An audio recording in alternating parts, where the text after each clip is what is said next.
喜爱做画吴燕如，因为向张泽祥教授学习粉彩画作，就介意上了粉彩。为了推广粉彩画作，邀请侪好友筹备成立国际粉彩复写协会，招募超过30名会员。协会选伫咧有艺术氛围的孔庙边仔的摩道林严选音响中心，并举行成立大会选举理干事。20几年前，纽约的张泽炯教授，他是回到台湾来创办这个他是提倡这个粉彩，因为他认为粉彩比较没有那个毒性，对他来讲比较好。结果他回台湾的时候是在台北就创立一个台北粉彩协会、国际粉彩协会。之后呢，那个高雄也有一个高雄国际粉彩协会，那只有我们台南没有。好，那我就因为他回来参加南美会，啊，我是南美会的顾问，啊，所以我都给答应讲，我想在我们台南成立一个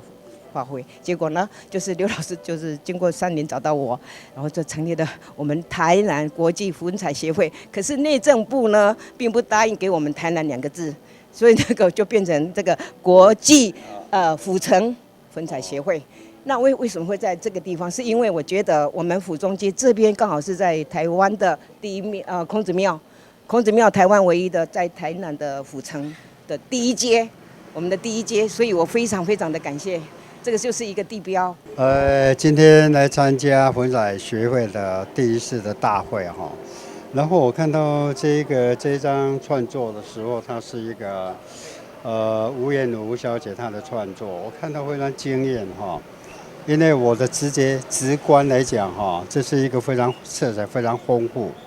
而且创作的人的内心是非常的沉稳跟老练哈，就非常有内涵。